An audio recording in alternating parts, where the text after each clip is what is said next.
Hey guys, and welcome back to my channel, Jayden.reads. So in this video, I wanted to do a review of The Orphan's Tale, which is a newer historical fiction. I'm not totally sure when it came out, 2017. That's when it was released. So I haven't really heard anybody talking about this book, but my mother-in-law got it for me for my birthday, and her and I do a book club, and she asked if we could read this together for our book club. And we did for the month of January. And so I'm coming around to make a little review of it and talk about my thoughts and feelings. I thought it could be good because, like I said, I haven't really seen any other reviews about it, and so I just thought if anybody was interested, they could come check this one out. And also, sorry in advance, I think my neighbors have some people over, and I think they're playing a game of some sort because they're being like really loud, and there's a lot of like laughter, and you can hear talking in the background, so sorry if you can hear any of that. This is The Orphan's Tale by Pam Jenoff. So to tell you a little bit about this book, there are two main characters. One is Astrid and one is Noah. And the book starts out with Astrid's perspective.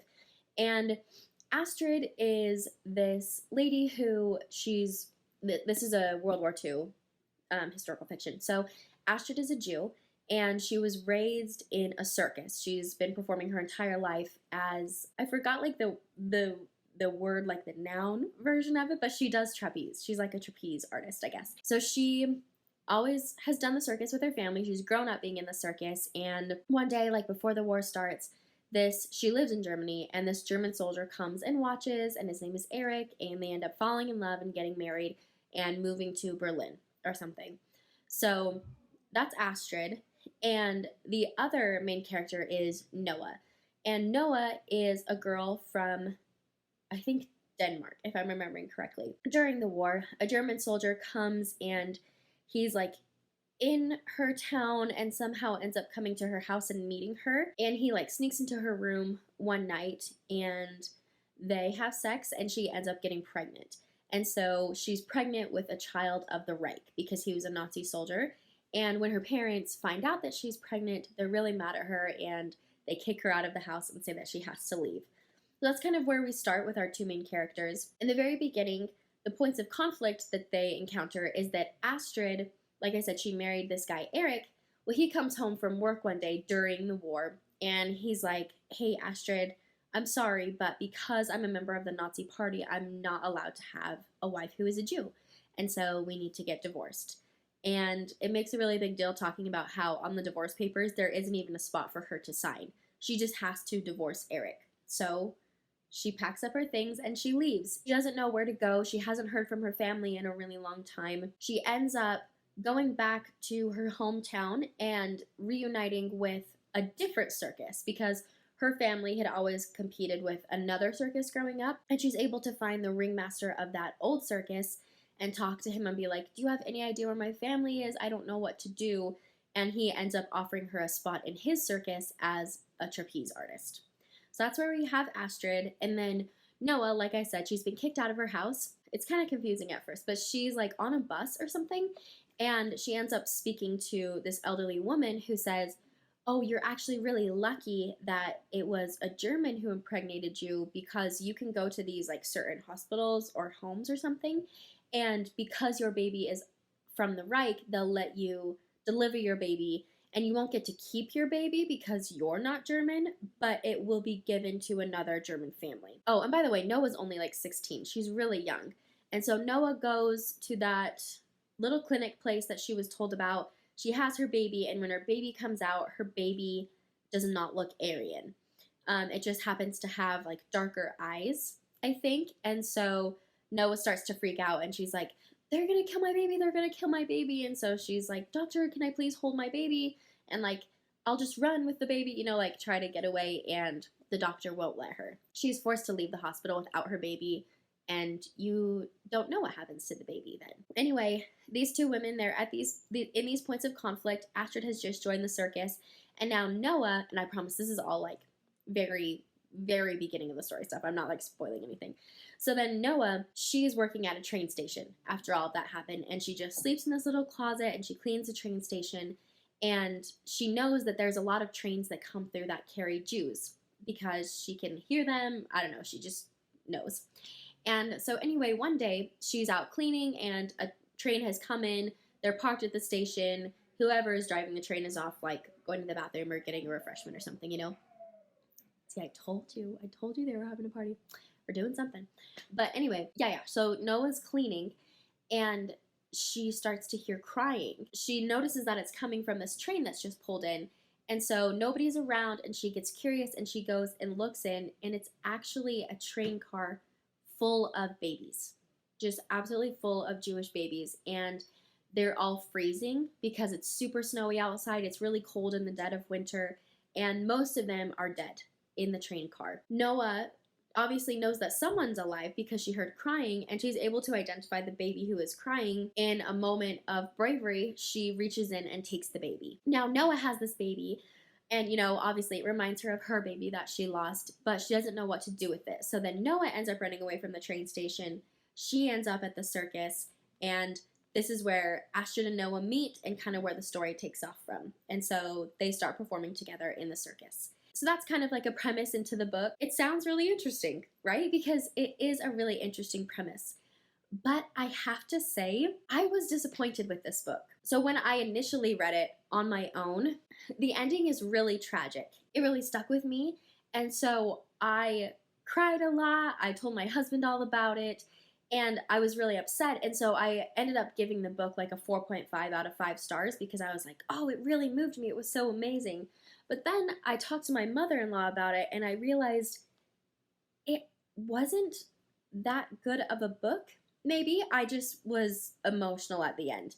And so, like, after thinking about it, my actual thoughts on this book are not that high, or like my actual rating wouldn't be that high, which is really unfortunate. In this review, I'll do a little bit of spoilers at the end, just like talk about a couple of my thoughts from the book, but this part is not going to be spoilers. This is just if you want to read it, I'm just giving you some basic information.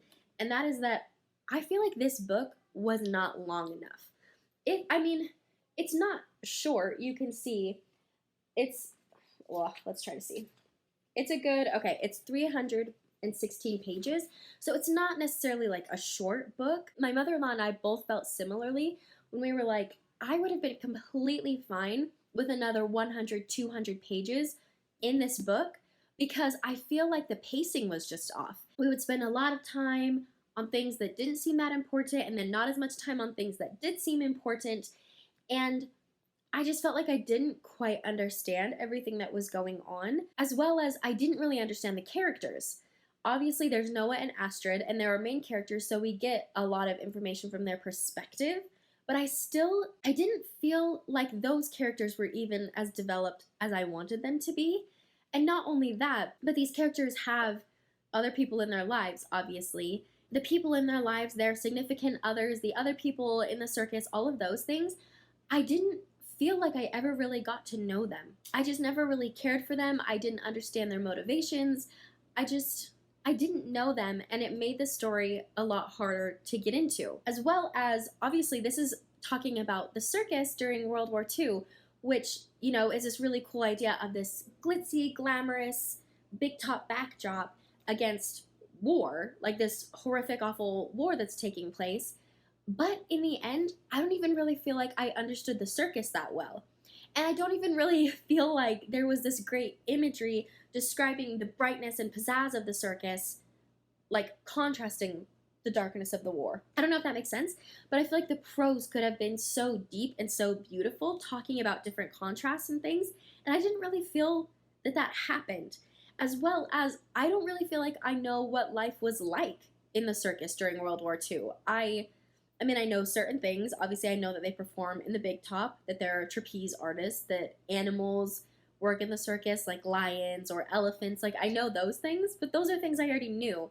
There wasn't really much added that I didn't know. And for me, when I read a historical fiction, I want to learn things that I didn't already know. Do you know what I'm saying? Like, okay, if I'm going to read about the circus during World War II, I want there to be a fun and exciting story that I'm wrapped up in, but I also want you to teach me about what it was like, because that's also why I'm going for a history book. Does that make sense? I don't know. I really didn't feel like she delivered on that promise. All in all, my mother-in-law and I agreed that this story feels a lot like a first draft. So it's a fun story. There are things that draw you in. It's definitely for me, it was worth finishing. I was invested in the story, I was invested in the characters, I wanted to know more, but it really did feel like a first draft, where it was like, this is a great premise, and this could be an amazing story. We're just not there yet. We're like reading the outline, and there are places that we need to cut some stuff, there are places we need to add stuff, like we need to change up the imagery, things like that. If you want to read this story, or this book, I would totally recommend reading it. I don't think you should not read it. That's not the point of what I'm saying. I'm just saying that I don't feel like it was as good as it could have been. And maybe I'm more of an old soul. Like, I really love the movie Titanic. And it's really long. It's like 3 hours long, and I know that really bothers some people, but I love that it's 3 hours long, because I feel like you really get to understand the relationship between Rose and Jack. And sorry, I know this is a weird comparison, but like you get to know their relationship, and even though they don't know each other for that long, you see enough of them spending time together, sharing their like true inner feelings with each other, that I can believe, maybe not that they're in love, but I can believe that they care about each other, and that like they're going to try to help and support each other on the Titanic when everything starts going wrong. That's very believable to me. Because the movie is 3 hours, at the end, I get really, really sad and upset. Not only for our main characters, but for everybody else who's experiencing the tragic of the Titanic. And it's really moving and really stays with me. And so I really like movies that are long like that, because I feel like there's just so much more. But I feel like now, like in 2020, we don't really make movies that are 3 hours long usually.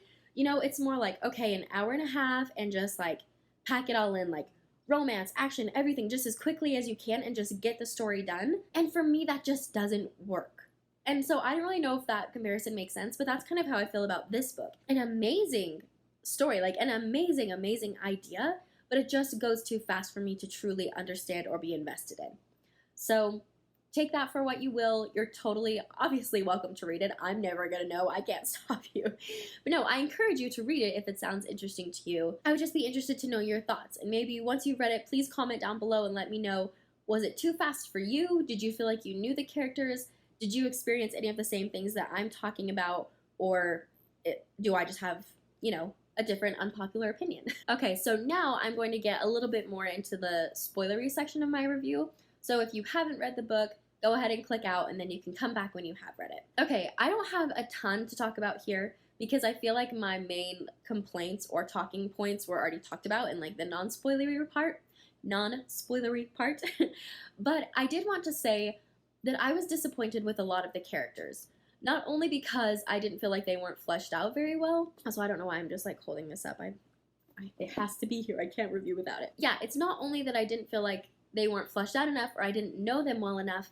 I feel like the attributes that I expected them to have weren't necessarily there. And so like what I mean is with Noah, for example. Noah, you know, she has this really tragic thing where she loses her baby, but even when she talks about the process of getting pregnant or being kicked out of her parents' home or losing her baby, I don't feel like there's very much emotion there. You know, she briefly says, oh yeah, it was consensual sex, but I wish I hadn't done it, kind of. But then I was pregnant and my parents kicked me out, and I felt bad, and I knew that I couldn't go back, but that's that, and I guess I'm never going back.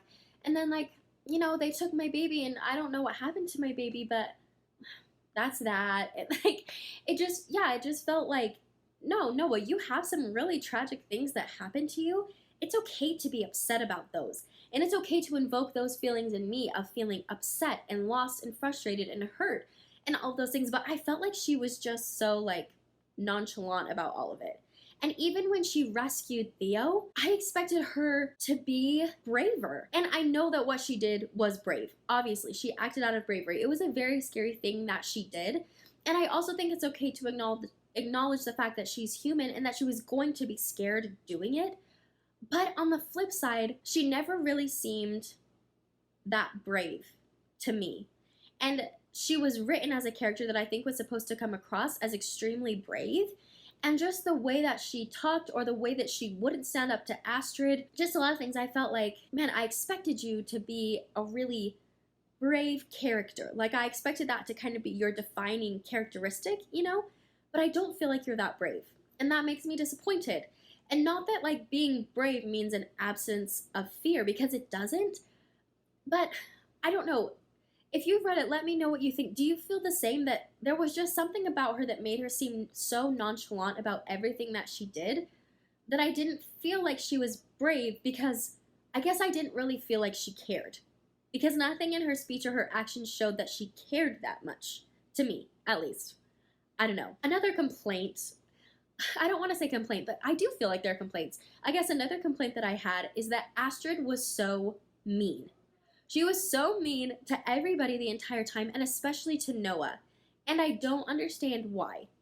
I felt like it was very contrived and just like oh, like we're both girls here, so we have to like hate each other or something. But it really doesn't make sense. And Astrid was so mad that she had to teach Noah the trapeze. And I feel like I remember that she was mad because she didn't want Noah to like endanger the circus or something. But I was like, Astrid, to be fair, you're Jewish. So out of everybody here, you're probably endangering people the most. Noah being here and having this baby, and yes, the baby is Jewish, but people aren't really going to be paying attention to the baby because he's not in the performances. Like, she's just not really adding that much danger from everything that I can see. And then Astrid was like so mad that she had to train Noah, and was always kind of nervous that Noah was going to like show her up, sort of thing. But Astrid was praised as being this amazing trapeze artist who had done it her entire life, like since she was like 2 or 3. And Noah's supposed to learn the trapeze in like 6 weeks, if I remember correctly. And so it's really unrealistic for Astrid to be afraid that Noah, who's never done anything like this besides gymnastics, is going to be able to upstage her. Right? Like, it's not a reason to be mad. But she's always mad, and she's always grumpy, and she's always like, I can't trust, like, because of what Eric did, I can't trust anybody. And it's like, yeah, Astrid, what Eric did was mean, and what Eric did hurt your feelings, but also at the end of the day, you're in this war. Eric never said that he didn't love you. Eric never even said that he wanted to divorce you. And in the end, he sent you the money so that you could get out of Europe and get to the United States, and he made sure that you got that letter. And so I do think that Eric loved you, but he also understood, wow, through a train of events that we don't get to know because we don't get that much background on characters. Maybe he didn't even want to be part of the Nazi party and somehow got coerced into it, but now he's here. He's in love with a woman who is Jewish, and he knows that those who are Jewish are dying, and so he knows it's not safe for Astrid to be here. And I can't take care of her, and if I have contact with her or any of those things, it's going to put her life in danger. And because I love her so much, I'm going to do this. It's sad, Astrid. We know you don't want to be divorced, but in the end you said that being with Eric, maybe you couldn't grow as much as you wanted to, or you couldn't be your true self, all of those things. And also, Eric did love you, and you can trust again. And I know that that's hard, but also you can use your words, and you can talk to Peter, or you can talk to the people around you, and you don't have to just like hold it all in. I don't know, I think in my life, communication is so key and so important. And I understand that everybody will feel vulnerable. We're going to have things that bother us and that hurt us and that, you know, are some mental hurdles that we need to jump through. But there is therapy, and not that Astrid could necessarily access therapy, so that's not really relevant for that. But there is therapy now, and also we have communication skills. We can use our words. You know, Astrid could say, Peter, I care about you, but I am afraid because of X, Y, and Z. And Peter can respectfully listen and say, okay, Astrid, I understand, and then provide some solutions. Do you want to take our relationship slower? Do you want to write in a journal about how you feel? Do you want to talk to me about this? What can I do differently in our relationship? Like, there are so many things that Astrid can do to reinstill that trust. And I'm not saying that trust is never broken and that isn't something that's very difficult to overcome, but there are ways to overcome it. And I'm not comfortable with a character or a person who just says, I've had people who violated my trust in the past, therefore I will never trust again, therefore I can act out and be completely rude and volatile to everyone that I'm around because I'm hurting inside. No, like, oh sorry, my air is turning on, but like, it's not Astrid's fault what happened to her, and it's not Astrid's fault that she feels hurt, but it is, I feel like, her responsibility to try to make it better. because in the end, then she'll feel better as well. And I do want to say I'm a psychology major. I'm studying psychology. I'm studying, therapy, all those different things. And so I'm not trying to be insensitive and say, oh, if you feel depressed or if you feel this, you need to just get over it. I don't know why this is taking this turn. That's not what I'm saying. All I'm saying is that healing is available and it is readily accessible if you can just communicate. And I think it's frustrating for me being 24 years old and then reading about people who are like in their 40s or something, or however old Astrid was, and just be completely devoid of that skill. Because it's like, yeah, it's not necessarily a skill that you're born with.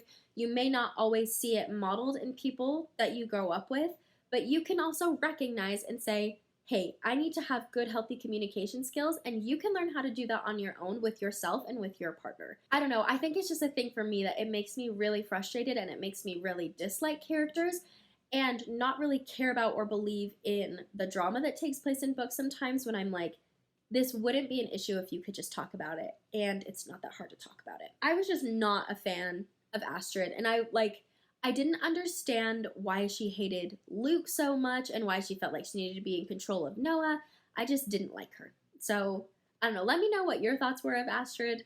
I'm not a fan. Oh, another really big thing is Peter, right? Like, we don't really know very much about him, but he chooses to do this act every single time that the circus performs that could get everybody in a lot of trouble and does eventually get him arrested and get Astrid beaten up, and you think that she loses her baby and everything. I just didn't really see the point. And maybe if we'd gotten to know Peter more and delved more into like his consciousness or whatever, like we could have understand why he did the things that he did more. And I understand that he wanted to resist what was happening. He wanted to stand up against the Nazi party and show that they didn't own him, but he did it in such a stupid and meaningless way. He was on display in front of all of these people just being a clown about it. Honestly, it didn't really do him any good. It wasn't, Luke decides that he's going to go join the resistance. He's going to actually find a way to fight and make a difference.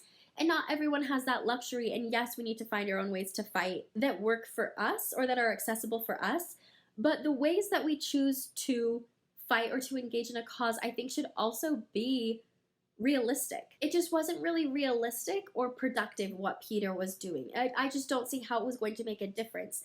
And he was always so worried about Astrid, and saying like, oh, we don't want them to find you. We don't want you to be exposed. And Astrid's worried about it all the time too.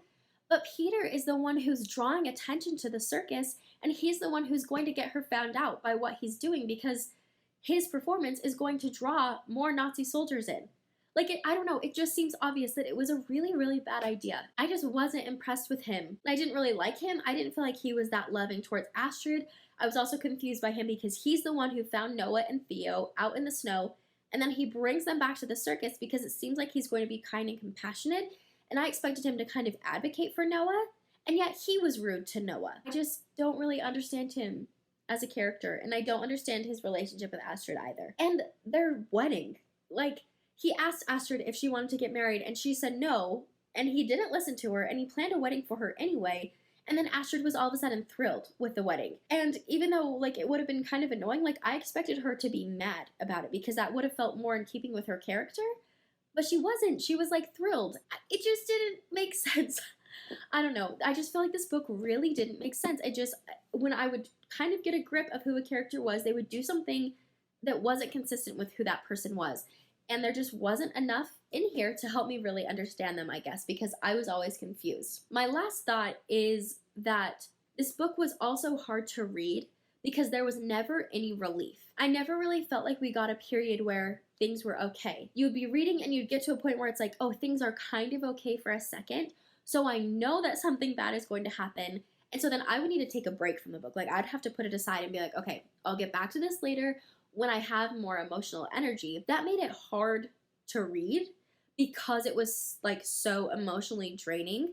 But on the flip side, I also like that because, I feel like living during that time period also would have been so draining, and there wouldn't have been very much relief. And so it made it feel kind of to me more realistic in how our characters would have been feeling, in that things are just bad and they are not getting better. At the same time, I do think that sometimes there can be kind of a balance, because it's I'm putting a lot of faith obviously, in Pam Jenoff, in reading this book and trying to get to know her story and sympathizing with her characters. And if she never rewards me as the reader with a minute of rest or with some kind of happy occasion, then I'm going to walk away from this book maybe not really enjoying it as much because it was really emotionally difficult to read. And so I feel like it still could have had all of the hard things that happened in it, but maybe we could have had a pocket of happy. Maybe Noah and Luke could have had a little bit more time together, and then the same thing could have happened. They could have still both died in the end, but maybe like, let's get some more interactions between them because their love story was also really unrealistic. Let's have some more time with them and some cute happy memories where maybe Noah sits down and Luke paints her and he's joking around and he like brushes her nose with a paintbrush and then they like are chasing each other around, or I don't know, just something light and happy to liven up the mood so that I can handle it when all of these tragic things happen. Because I want to understand the reality of the situation. I'm not asking her to, you know, water down the story, but just maybe add some glimmers of hope so that it's not so hard to read. Those are my thoughts on The Orphan's Tale by Pam Jenoff. Like I said, she's also written some other books that I am really interested in checking out. One is called The Lost Girls of Paris, I think, and I don't really know anything about it, but if you've read it and if you liked it or didn't like it, please let me know in the comments because I want to know if I should pick it up. But if it's going to be similar to this, where you don't really get to know the characters or it moves too fast or all those things, maybe I don't want to. I don't know. If you have read any other Pam Jenoff, let me know your thoughts. Also, of course, let me know your thoughts on The Orphan's Tale. Let me know if you agree with me or if I'm completely off from what you thought. Thank you so much for watching this video, and I'll see you in my next one. Bye!